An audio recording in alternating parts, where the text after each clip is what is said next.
Bon, bonjour à tous, merci de m'avoir convié. Je vais essayer de lancer la présentation, mais je sais pas si... Ah non, elle est partie, parfait. Donc voilà, je suis médecin interniste et je travaille actuellement à l'hôpital des Trois Chênes, donc dans un hôpital que je vais vous décrire un petit peu pour que vous sachiez à quoi il correspond. Ça permettra de poser le décor. Déjà, les HUG, de manière générale, je crois que vous n'avez pas eu la présentation aujourd'hui. C'est un hôpital qui comporte 1737 lits, avec quelques lits privés supplémentaires et de lits d'attente de placement aussi, qui réalise des admissions de patients en urgence à hauteur de 91 574 et à peu près 60 000 passages, 60 000 patients hospitalisés et 991 000 visites en ambulatoire. 26 000 chirurgies et plus de 10 000 employés avec, comme vous le voyez, des médecins et des infirmières en nombre. Donc c'est quand même un assez gros volume. Et vous voyez ici, alors je ne sais pas s'il y a un pointeur, je ne crois pas, le noir, le vert, il n'y a pas de pointeur. On va utiliser la flèche. Non, ça ne marche pas la flèche. Bref. Donc vous voyez la photo et vous voyez l'hôpital ex-cantonal, mais tous les hôpitaux que je vais vous montrer sont maintenant partie intégrante des hôpitaux universitaires de Genève, donc de l'hôpital cantonal. Et ici, le site Cluse-Roseraie dans lequel nous sommes, avec la rotonde que vous avez vue à l'entrée, et puis différents bâtiments, des laboratoires, des lits 1, des lits 2, ancienne dénomination, qui constituent le gros des lits d'aigus pour les HUG. Et voilà. Vous voyez en rouge différents sites qui sont autour de ce site central dit Cluse-Roseraie et qui sont éloignés pour certains d'entre eux de pas loin de 10 km et pour l'hôpital des Trois Chênes où je travaille de 6,8 km et 22-25 minutes en transport au plus court, ça peut atteindre 30 minutes avec le bus. Et vous voyez que les patients passent d'un de ces sites à un autre site, sachant qu'à l'hôpital des Trois Chênes, nous accueillons des patients en urgence et avons en gros la moitié de notre activité, voire un peu plus, en aigu, avec des patients qui viennent directement des primo-admissions pour des raisons aiguës et le reste en réadaptation. Alors je vous présente un cas, je n'ai pas mis la blouse pour ça, mais je suis allé voir une patiente qui a été réadmise précocement après un séjour en réadaptation, je m'en étais occupé, mais là je vous présente un cas parfait, réel. Un patient de 81 ans qui a été admis aux urgences Trois Chênes pour fièvre, toux et confusion. Ce patient, comme vous le voyez, était en bonne santé et il est venu aux urgences pour un état confusionnel le matin au réveil, amené par son fils avec 39 de fièvre, une toux sans crachat. Et il a été examiné. On a rapidement mis en évidence une... Peut-être que je vais continuer, c'est pas grave. Une pneumonie. Il avait quand même certains critères de gravité, comme vous voyez sur le plan hémodynamique, et des lactates qui restaient pas à des valeurs trop élevées, ça n'était pas un état de choc. L'évolution a été rapidement favorable avec la prise en charge adaptée. Vous voyez ici la radio avec le petit cercle qui permet de voir le foyer de pneumonie. Et c'est un cas réel. Pour preuve, j'en veux le rapport que j'ai signé le 1er novembre. Et vous voyez son diagnostic principal, mais aussi quand même un certain nombre de diagnostics secondaires, allergie à la pénicilline, qu'on a eu la joie de confirmer, et une synovite du genou droit post-traumatique, un état confusionnel, pas de complications, une hypertension artérielle, un syndrome des jambes sans repos, une polyneuropathie périphérique idiopathique et des antécédents non pertinents pour l'hospitalisation. Donc un patient qui était plutôt bien, avec une sortie à domicile le 5e jour. Il était rentré le mardi et il est sorti le vendredi, à sa demande en plus, et avec ma bénédiction entre guillemets. Ce patient était un homme de 81 ans, très actif physiquement, randonneur, sans aucun trouble cognitif, sans polypathologie importante, sans polymédication, et il avait une trajectoire assez idéale. Il venait de sa maison.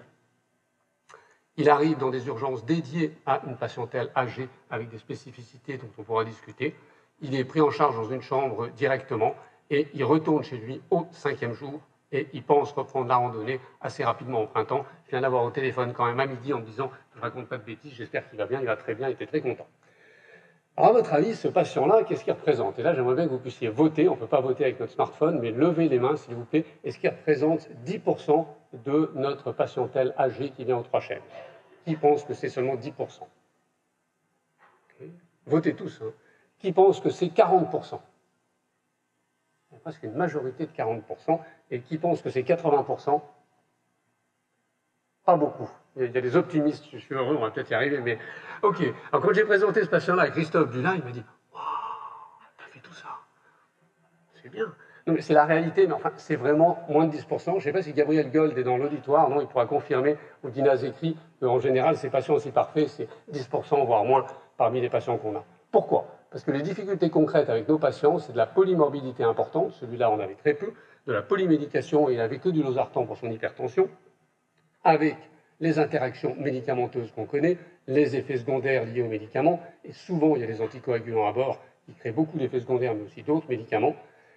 On a aussi des investigations qui sont parfois difficiles à réaliser en ambulatoire, et les patients âgés en sont un très bon exemple. Une organisation hospitalière, mais aussi pré- et post-hospitalière qui n'est pas optimale, et on va y revenir.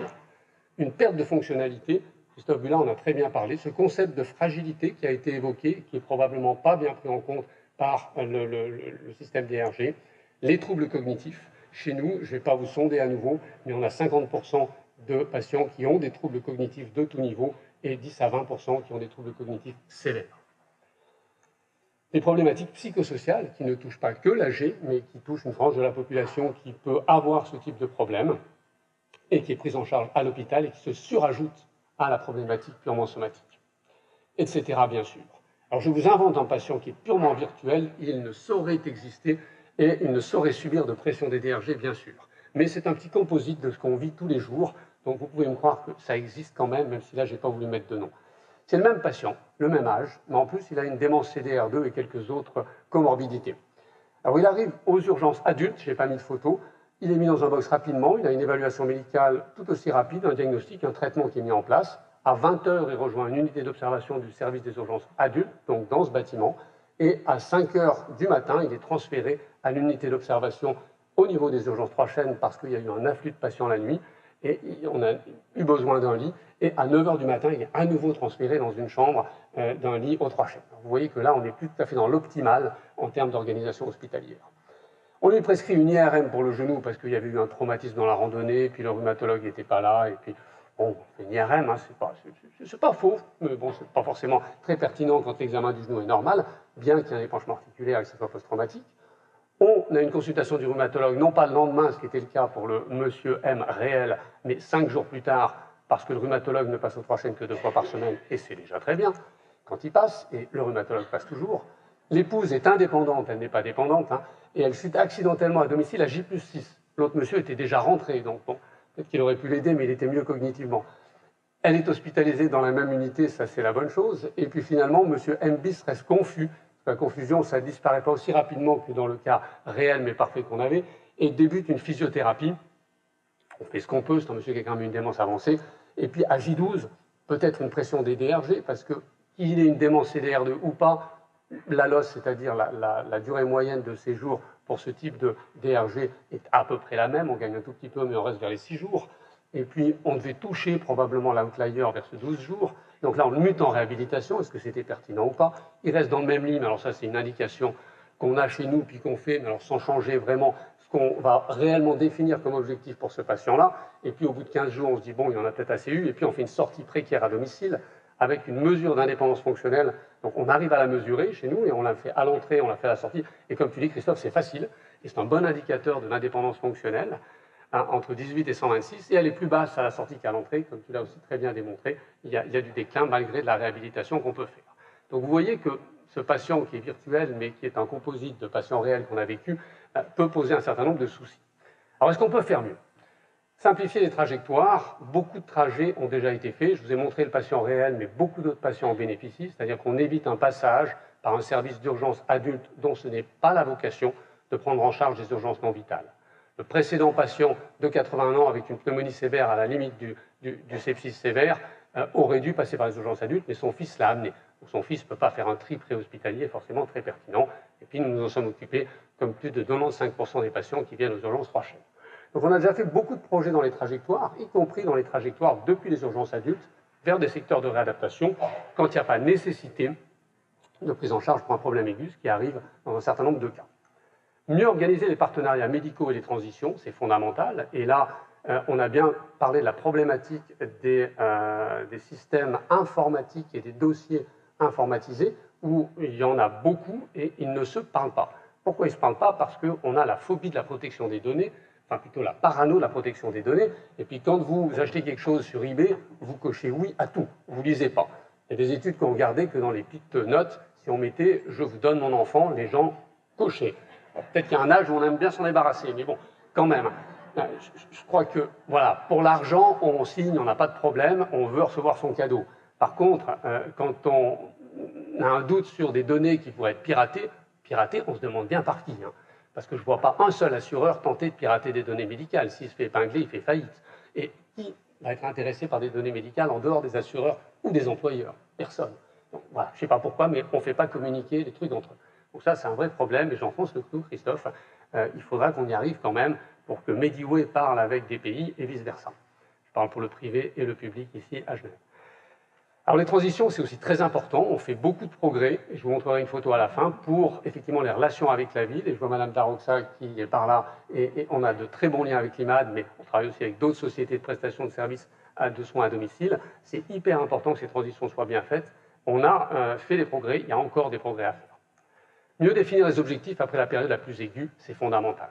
On a fini une période aiguë, on doit entrer dans une période de réadaptation quand elle est nécessaire. Elle n'est pas toujours nécessaire. On a des patients comme le premier qui sont parfaits, mais là, on doit définir ces objectifs, on doit se donner les moyens de les atteindre, on doit concentrer nos forces, à mon sens, dans un espace dédié et avec un type de réadaptation dédié.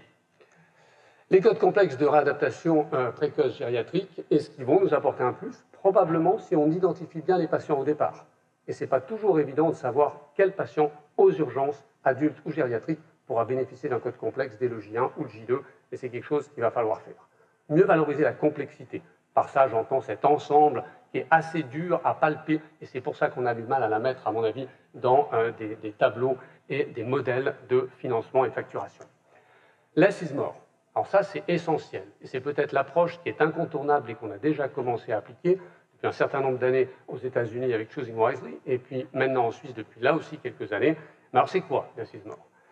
Alors, il y a un très beau papier qui est sorti dans Lancet cette année, qui est fait par un certain nombre de personnalités du domaine et qui montre qu'on surutilise des services médicaux partout dans le monde.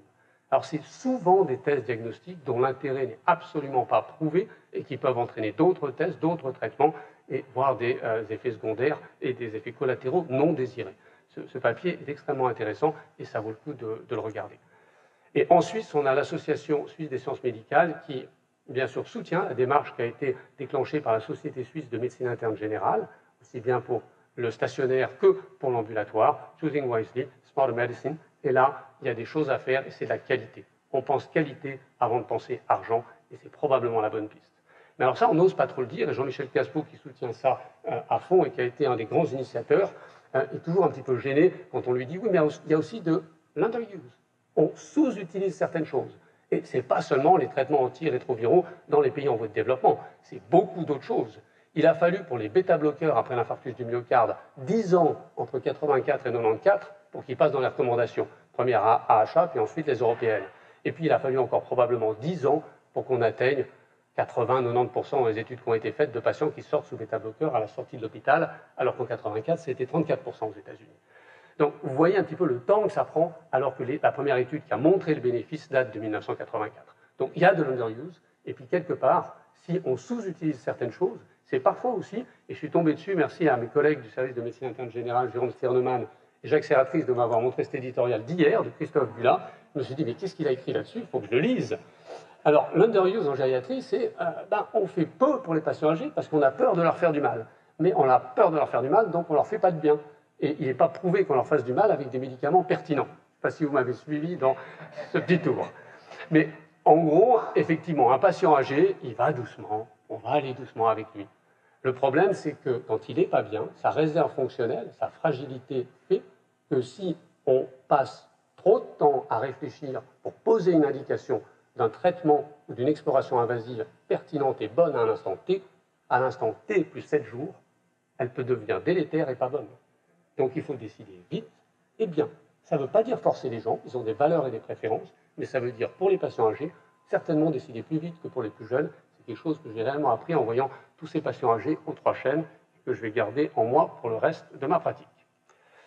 Alors, je voulais dire un grand merci aux urgences 3 chaînes qui ont fêté leur premier anniversaire. Et puis là, je n'ai pas parlé de l'interprofessionnalité et de l'interdisciplinarité, mais on a ici effectivement des gens qui favorisent des flux et des trajectoires de très bonne qualité. Je n'ai pas le pointeur, mais il y a les infirmières assistantes de gestion, infirmières de liaison de l'IMAD, il y a des infirmières, des médecins, tout mélangé, vous ne pouvez même pas les reconnaître. Il y a les ambulanciers aussi, parce que c'est le préhospitalier. On a vraiment besoin d'eux pour faire des bonnes trajectoires. Et je reste totalement ouvert à vos questions avec Christophe Bulat. Je vous remercie.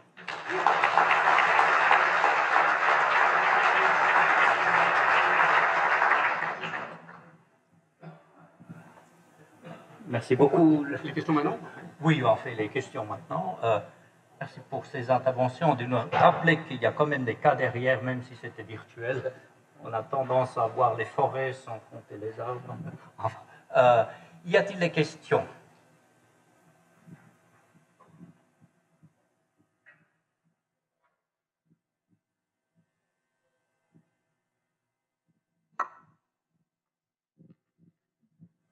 Merci beaucoup pour les deux interventions. Ma question va pour l'intervention du professeur Bula.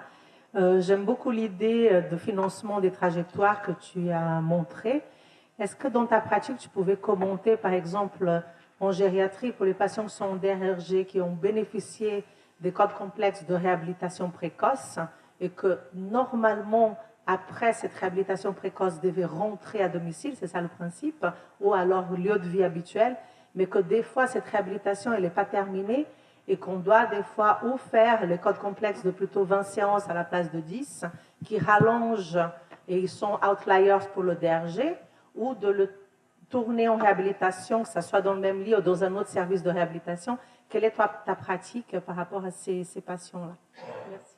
Oui, merci. Alors, une fois qu'on n'a pas une pratique immense et un recul immense, mais j'ai aussi discuté avec mes collègues des centres académiques, des responsables des services gériatriques. À peu près tous, on a le même constat, c'est qu'à peu près 30 à 40% des gens qui sont pris dans les DRG codes complexes nécessitent d'être orientés dans un deuxième temps vers la réadaptation. Et effectivement, alors nous, on a la chance de bénéficier d'un système de financement où, lorsqu'ils passent en réadaptation, on repart avec les compteurs à zéro et ça permet donc de leur offrir une réadaptation. Et je pense qu'il faut, là, on est dans une situation où on doit intégrer le fait qu'on n'est pas dans un système stable, où les gens, lorsqu'ils rentrent à l'hôpital, dans le meilleur des cas, vont être stables, mais faire de la réadaptation précoce, c'est mobiliser les gens, c'est éviter de leur mettre des lignes IV qui les bloquent au lit, c'est éviter de leur prescrire des médicaments. Et donc, le seul maintien et d'éviter que les gens aient des complications est en soi un objectif. Donc, on ne va pas forcément permettre aux gens de regagner, même si dans le travail de master de l'infirmière, c'est à peu près un quart des patients qui, lorsqu'ils sont hospitalisés, vont regagner du point de vue fonctionnel déjà durant la trajectoire aiguë. Mais une partie quand même est suffisamment altérée. 50% dans cette étude-là, 50% du déclin fonctionnel, il survient avant l'entrée à l'hôpital, les quelques jours où les gens sont malades à domicile, les quelques heures. Donc il y a toute une frange qui nécessite de la réadaptation post-aiguë, et en ce sens-là, le financement doit en tenir compte. Mais il y a le risque, effectivement, si c'est le même DRG que l'aigu, que là, on ait des problèmes. Une question pour Jean-Luc. Tu nous as montré qu'il fallait, pour ces patients âgés et fragiles, décider vite et bien. C'est ce que tu as dit, ça m'a frappé. Je comprends bien pourquoi, mais comment on fait ça dans l'hôpital universitaire où on forme les médecins? Comment est-ce qu'on arrive à faire ça avec des médecins en formation, décider vite et bien? Alors, les médecins en formation ne sont pas tout seuls. Sinon, on serait tous en vacances, les cadres et les formateurs. Donc, c'est avec de l'énergie. Parce qu'il faut effectivement, je l'ai écrit, les partenariats interdisciplinaires entre disciplines médicales sont fondamentaux. C'est-à-dire qu'à un moment donné, il faut effectivement aller assez vite pour gagner du temps. C'est valable pour tout le monde, mais ça l'est encore plus en termes de conséquences physiques, à mon sens, pour des patients âgés.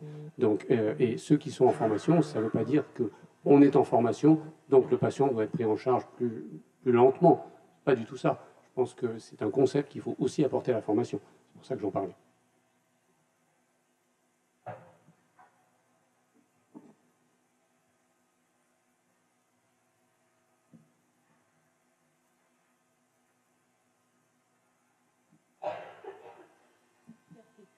Merci pour votre présentation. Moi, j'ai une question par rapport au terme de place en soins aigus.